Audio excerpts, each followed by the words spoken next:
Everyone thinks they'll survive WW3 with a bunker and canned food. They stockpile ammunition for looters. They buy gas masks for chemical attacks.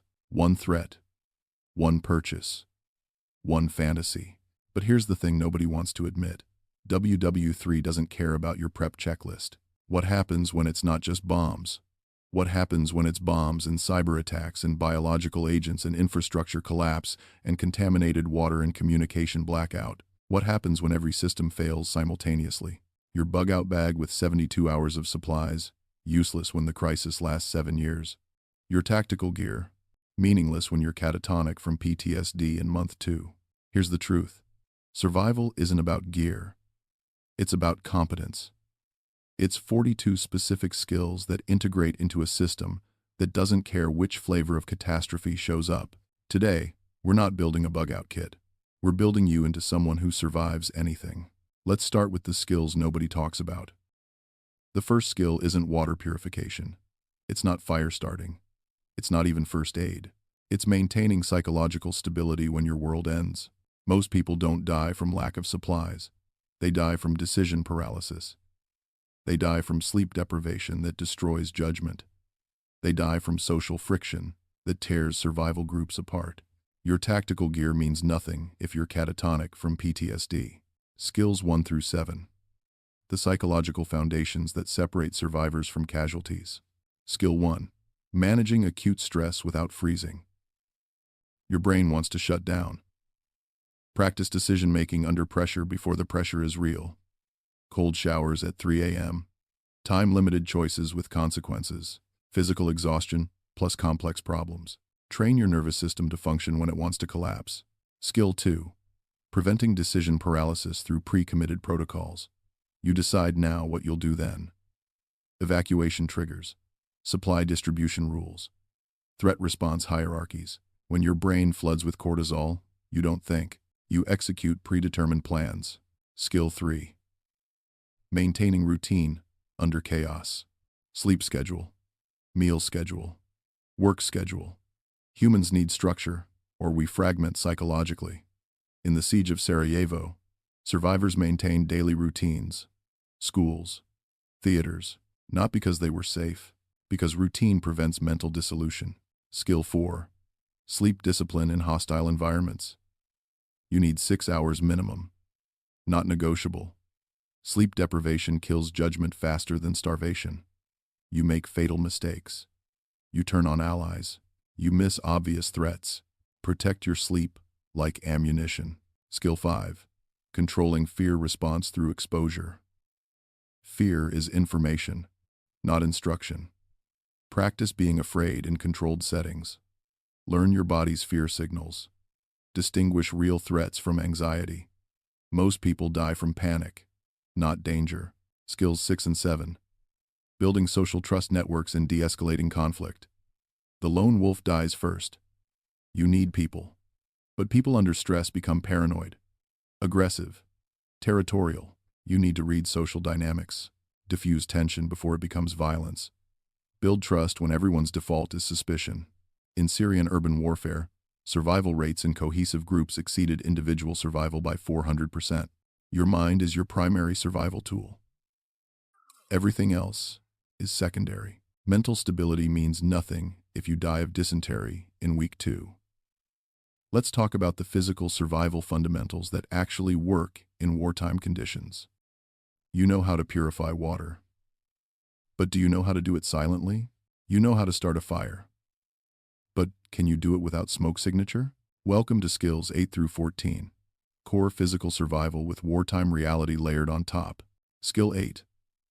Water sourcing and purification under observation. Civilian method. Boil water for 10 minutes. Wartime reality. Boiling creates steam, noise, light signature.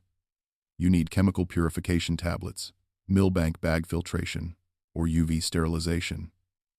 3 liters, daily minimum. No negotiation. Skill 9.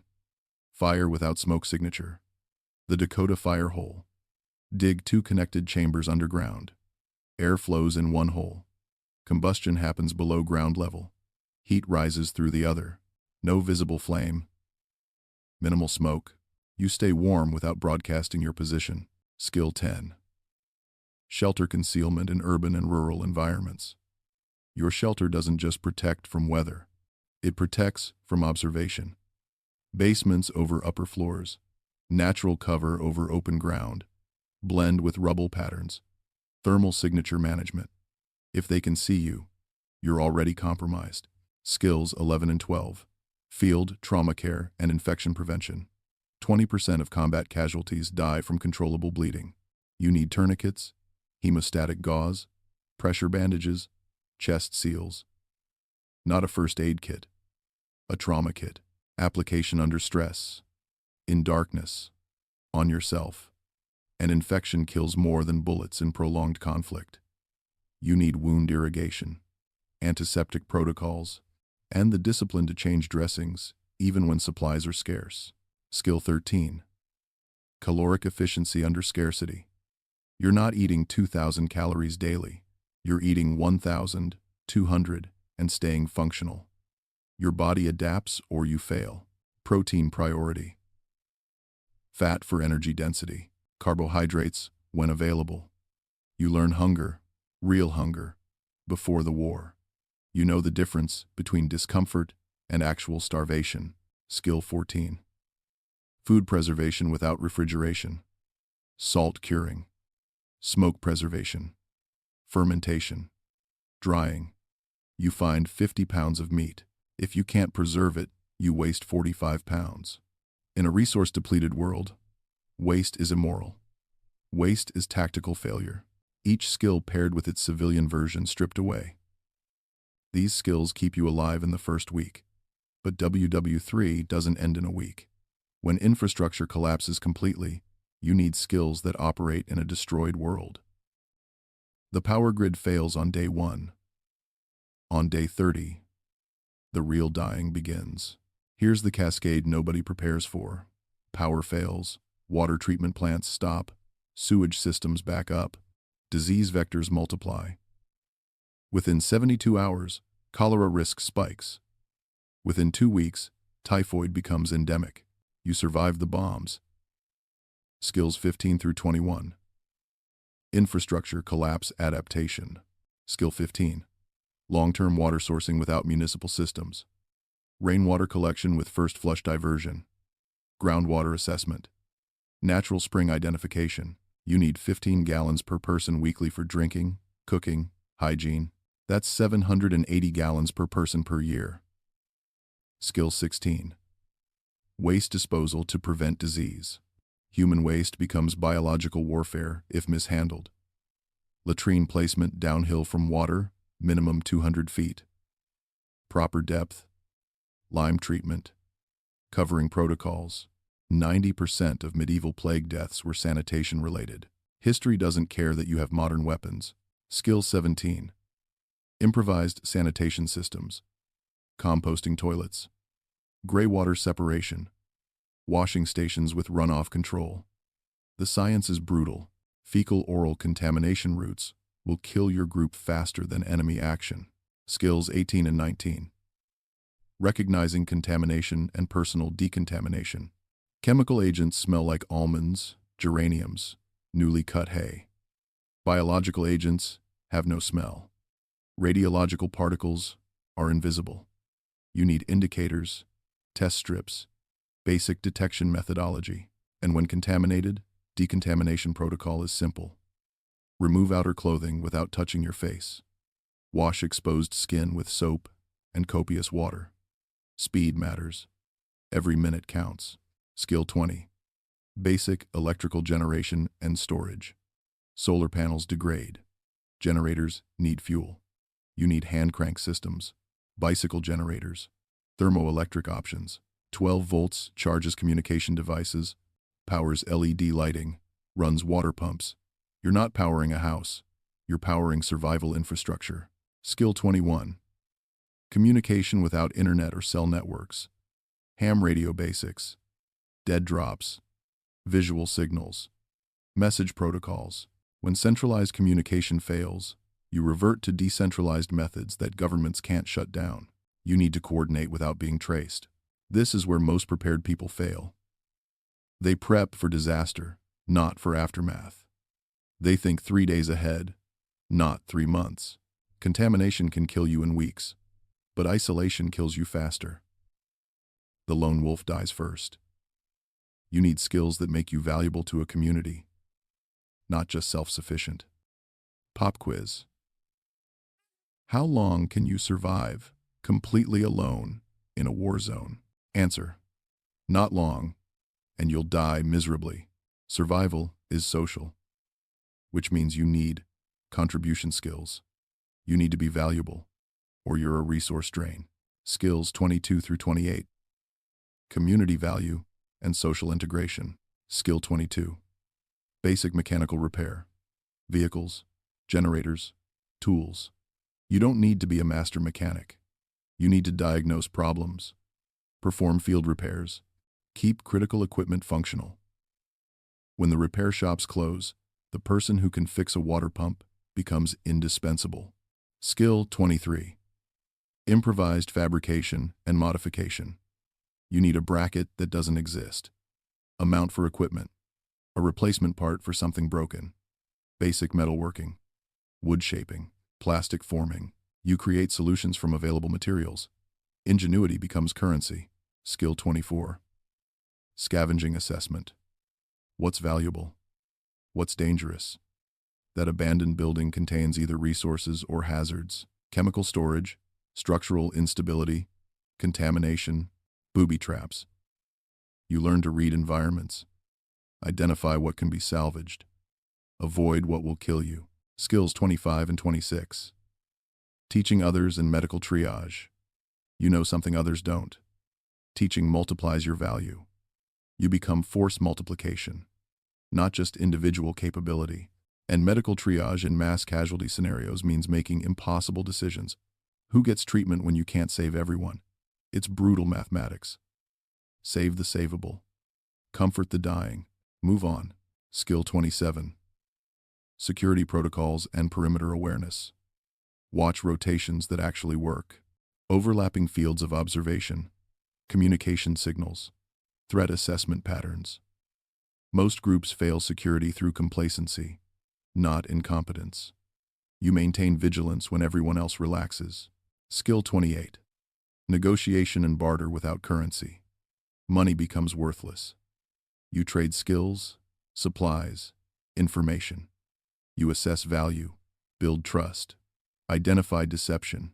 You negotiate from positions of both strength and weakness. Every interaction is tactical. Here's the harsh reality. In the siege of Leningrad, survival groups averaged 6 to 12 people. Small enough to trust, large enough to defend. Groups eject non-contributors in prolonged crises. That's not cruelty. You need to be valuable. Community keeps you alive. But communities need leaders, strategists, people who can think beyond the next meal. Let's talk about the cognitive skills that separate survivors from warlords. Most people can learn to shoot. Few can learn to think strategically under constant threat. Skills 29 through 35. Strategic adaptation and intelligence. Skill 29. Route planning for contested territory. You're not taking the highway. Highways are kill zones. You need to think in layers. Primary route, secondary route, emergency extraction path. You assess choke points, observation positions, cover availability. Every movement is a tactical problem with lethal consequences for wrong answers. Skill 30. Pattern recognition for threats and opportunities. That checkpoint appears random. It's not. It follows a schedule, a rotation, a vulnerability window. You observe, document, identify patterns. You see what others miss. Skill 31. Predictive thinking and second-order effects. You take this action. What happens next? What happens after that?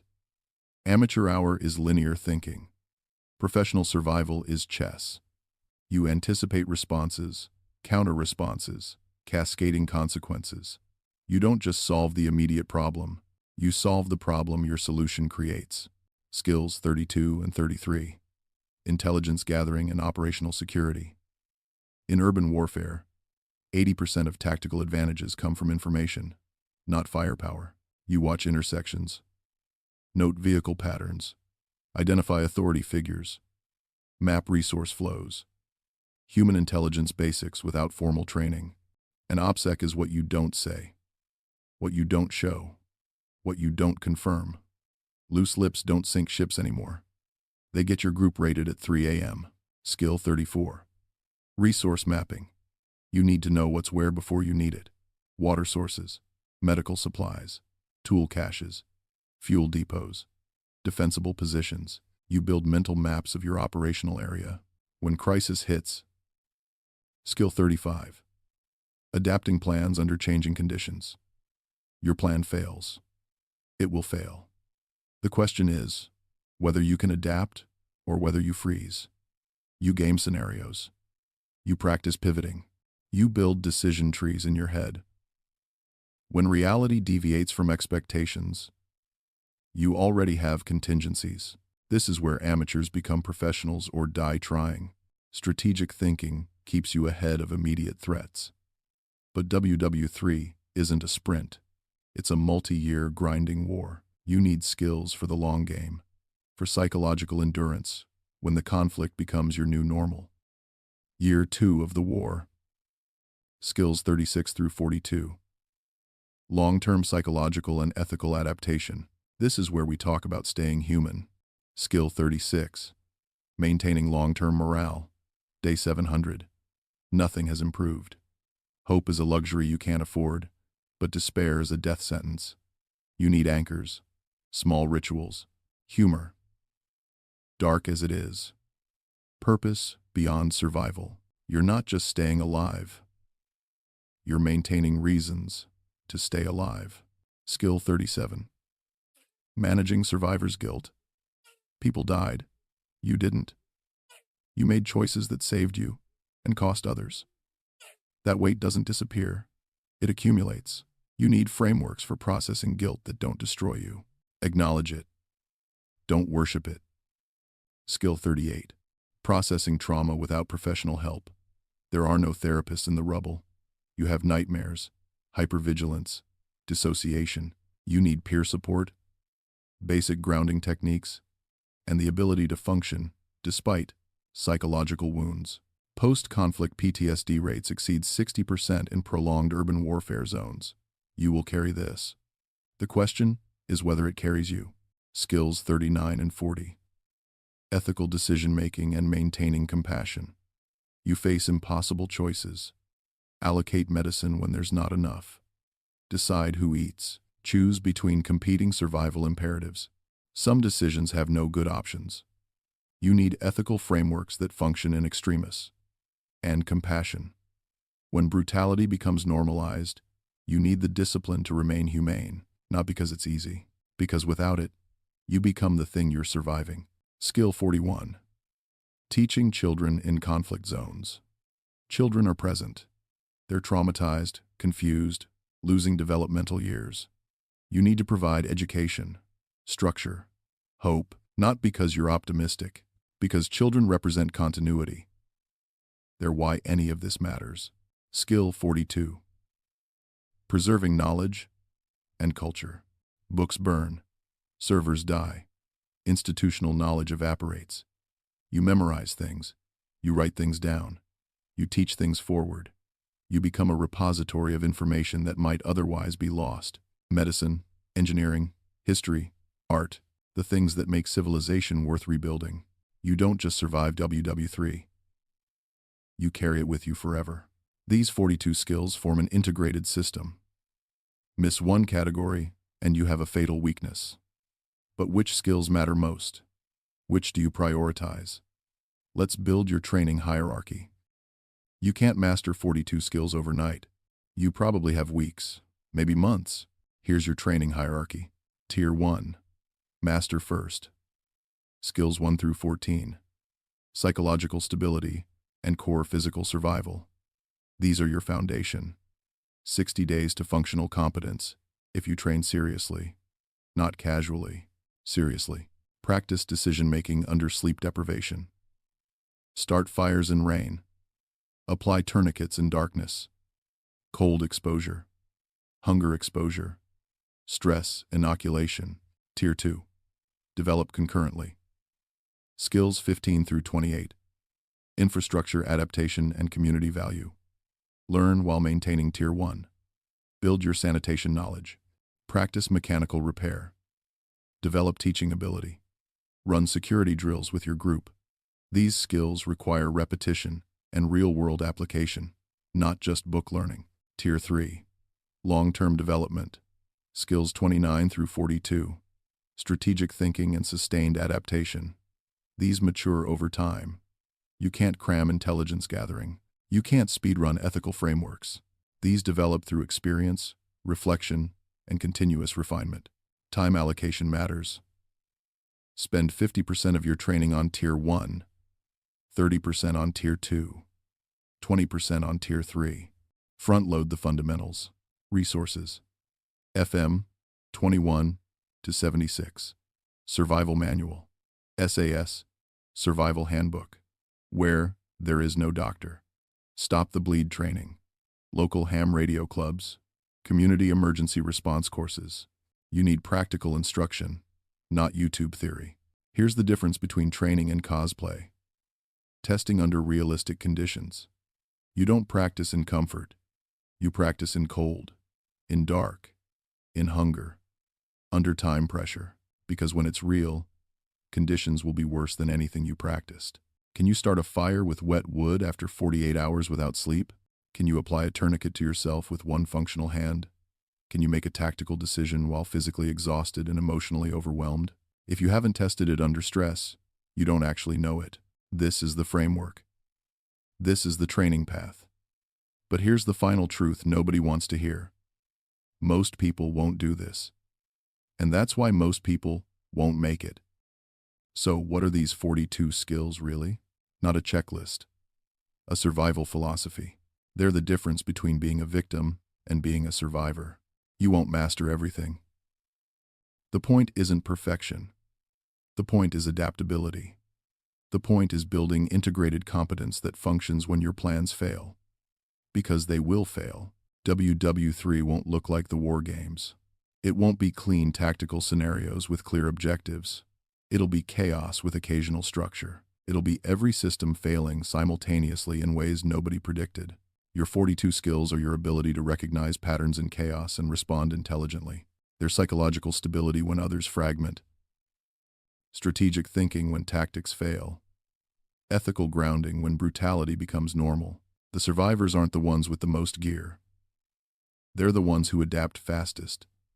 They're the ones who can think, function, contribute, endure. They're the ones who practiced before it mattered. Here's the reality. Every major conflict follows this pattern.